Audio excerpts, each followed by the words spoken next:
मैं आप लोगों को आज एक राम भक्ति की कहानी सुनाता हूँ। बहुत समय पहले ऋषि मतंग के आश्रम में शबरी नाम की एक वृद्ध निर्धन आदिवासी महिला रहती थी। वह शबर जाति से थी, बहुत साधारण जीवन जीती थी। गुरु मतंग ने उसे राम भक्ति सिखाई और एक दिन कहा, शबरी, तुम्हारी भक्ति इतनी शुद्ध है कि एक दिन भगवान श्री राम स्वयं तुम्हारे पास आएंगे और तुम्हें दर्शन देंगे। शबरी ने यह बात दिल में बसा ली। वह रोज आश्रम के पास के जंगल से फल, जड़ें और कंद इकट्ठा करती। हर फल को पहले खुद चखती, मीठा हो तो रखती, कड़वा हो तो फेंक देती। वह सोचती, प्रभु राम आएंगे तो उन्हें केवल मीठे फल ही खिलाऊंगी। वर्षों बीत गए। शबरी बूढ़ी हो गई, लेकिन उसका विश्वास कभी नहीं डगमगाया। वह रोज राम का नाम जपती, आश्रम साफ करती और फल इकट्ठा करती रहती। एक दिन वनवास के दौरान श्री राम, लक्ष्मण और सीता, जो उस समय वन में थीं, चित्रकूट के रास्ते से गुजर रहे थे। राम ने लक्ष्मण से कहा, भाई, मुझे एक बहुत प्यारे भक्त का आह्वान महसूस हो रहा है। चलो उस दिशा में चलते हैं। वे शबरी के आश्रम पहुंचे।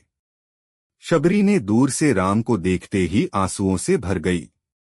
वह दौड़कर आई, राम के चरणों में गिर पड़ी और बोली, हे प्रभु, आज मेरी तपस्या सफल हो गई। मैंने वर्षों इंतजार किया और आप स्वयं मेरे द्वार पर आए। राम ने उसे उठाया, प्रेम से गले लगाया और कहा, माता, तुम्हारी भक्ति ने मुझे बुलाया है। शबरी ने राम को बैठाया। उसने जो फल इकट्ठा किए थे, वे सब राम के सामने रख दिए। लेकिन वह झिझक रही थी। राम ने पूछा, माता, क्या बात है? शबरी ने कहा, प्रभु, मैंने ये फल पहले चखे हैं ताकि केवल मीठे ही आपको मिलें। क्या आप इन्हें ग्रहण करेंगे? राम मुस्कुराए और बड़े प्रेम से एक एक फल खाने लगे।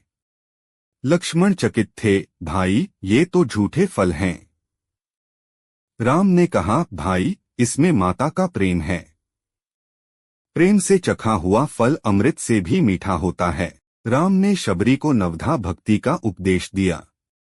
श्रवण, राम कथा सुनना। कीर्तन, राम नाम का कीर्तन। स्मरण, राम का निरंतर स्मरण। पाद सेवन, चरणों की सेवा। अर्चन, पूजा।